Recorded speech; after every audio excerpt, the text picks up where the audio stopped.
Right now, our focus is on finding a negotiated outcome with the US. These countermeasures will automatically click into force on the 7th of August should a negotiated outcome not happen before then. Of course, the option is always there to continue suspension, or to suspend them rather, if necessary. Amid the rising tariff tensions, the European Union is bracing for a major trade clash with the United States, but a deal may still be within reach. On July 24th, EU states approved a sweeping €93 billion counter-tariff plan on U.S. goods.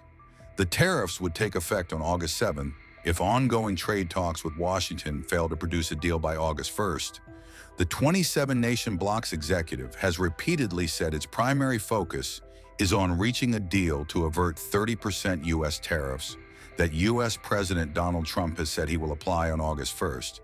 The proposed U.S. tariffs would hit key European exports, prompting the EU to ready tough retaliatory measures, as per reports. Despite the threat, both sides are reportedly moving closer to a deal with a potential 15% baseline tariff on EU goods imported into the U.S. Still, the European Commission is preparing for failure, finalizing a broad list of targeted U.S. goods for retaliation.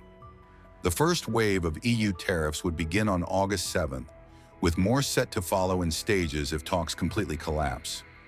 A second wave would reportedly roll out in 2 stages, beginning in September and continuing into February next year.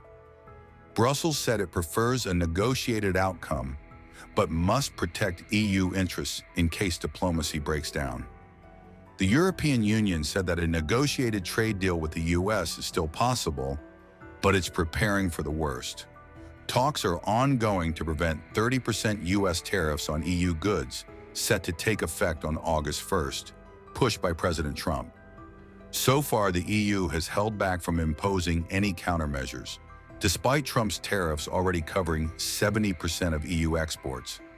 EU member states authorized the first package of countermeasures in April, but these were immediately suspended to allow time for negotiations. However, the White House dismissed talk of a deal as speculation, while Trump trade advisor Peter Navarro urged caution. All EU nations, except Hungary, reportedly supported the counter-tariff plan and backed continued talks led by the European Commission. As you know, President von der Leyen is today in Beijing for the 25th EU-China Summit, together with President Costa and High Representative Vice President Kallas. I draw your attention to the press release we've just published, together with a joint press statement on climate, which I warmly invite you to read. You might also have seen that we published this morning the remarks of President von der Leyen with President Costa following their meeting with President Xi Jinping and Premier Li Qiang. Later today, Presidents von der Leyen and Costa will hold a press conference following the summit later today at around 2 p.m. Brussels time.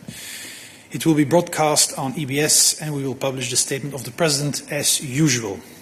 And with that said, we can now pass to your questions. Peggy Corlin for Euronews. It's a question for Olaf on tariff. I would like to know, Olaf, if we are close to a deal with the US on tariff. And who is negotiating with whom? Is there a trip planned to Washington of Commissioner Maros Sefcovic? Any calls? Anything? Thank you. Thank you for your question, Peggy. The EU continues to engage with the US intensively at technical and political level, and that's all I can say for the moment. I'm not going to go into details of planned contact. That's what we're focused on at the moment, and I can't say much more. Conciseness is an art. Yes, you have a follow-up, yeah. Yes, there's a list of countermeasures which has been adopted this morning. I wanted to know whether, if you can tell us if it will come into force if a deal is reached with a 15% baseline. Thank you for your follow-up question, Peggy. A small precision. A list has not been adopted by the Commission.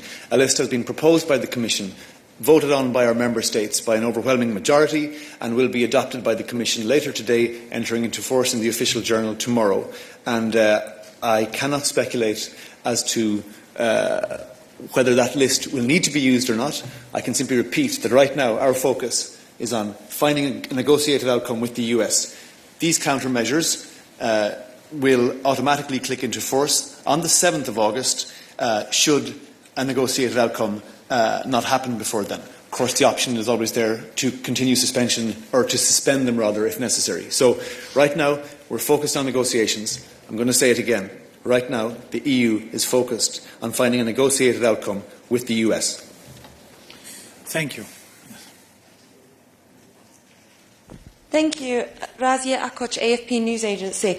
I don't know if I've missed it, but Šefčovič had a chat yesterday with Lutnick. It'd be great. I'd be grateful for any comment on how that chat went.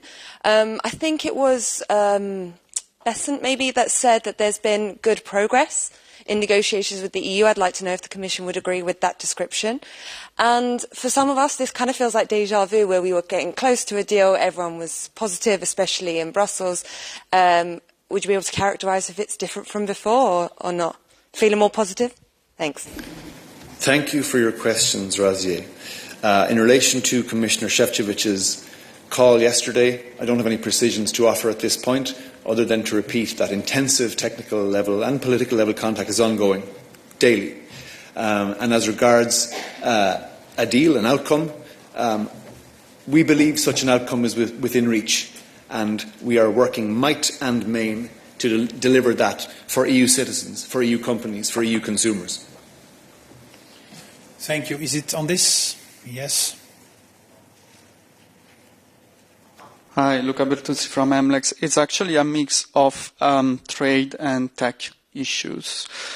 So up to you who's in the best position to reply. So yesterday the US published the AI Action Plan, which mentions the idea of creating AI technology stacks that bundle hardware, AI models, software and applications.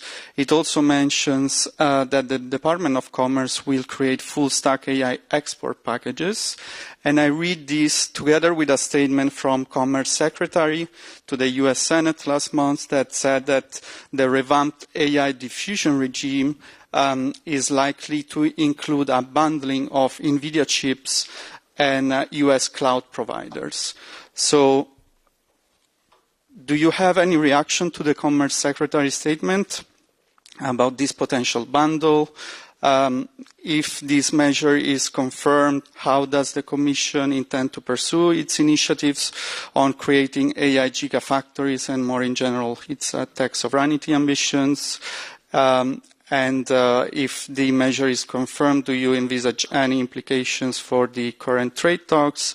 And does the Commission intend to appeal before the WTO? Thank you. Thank you very much. It's a long question. We will come back to it later if you don't mind, because I think this is something that another colleague will handle. Just maybe, if I may very quickly, yes? just on the trade aspects, again, we must be very clear. These are separate things. There's the work we're doing in the digital sphere. There are ongoing trade negotiations with the US. They are separate. Don't bundle them together. Please and thanks. Absolutely. Yeah. Thank you. Any other questions on trade? Yes. We still are in Olaf's land. Yeah, go ahead. Yes, my question is to Olaf. Tetiana Vysotska, European Pravda, Ukraine. I would like to ask about the trade agreement with Ukraine.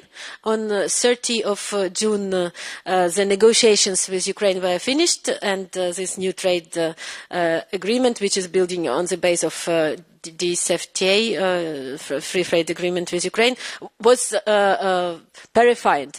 But then 5 countries of the European Union said that they are not satisfied with this agreement and that it will be harmful for the internal markets.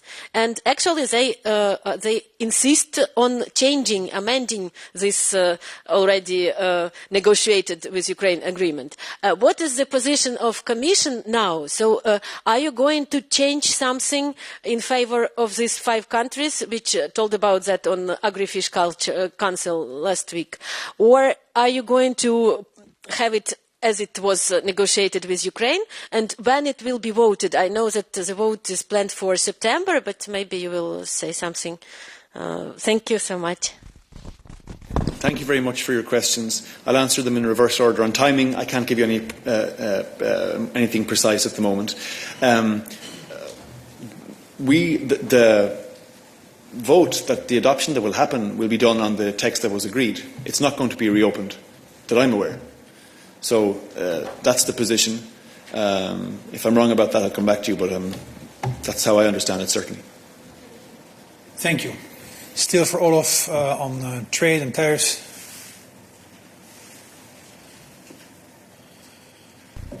Hi, Joachim Clementi from Estonian Public Broadcasting.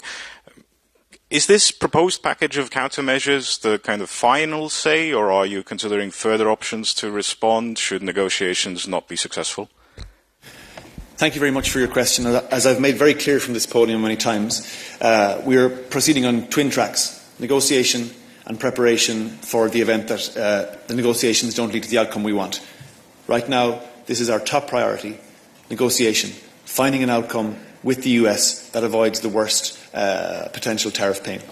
In parallel, we continue to prepare for all possible scenarios in the event that we don't get an agreement with the US. We have now merged our two proposed lists into one nice, clear, coherent list.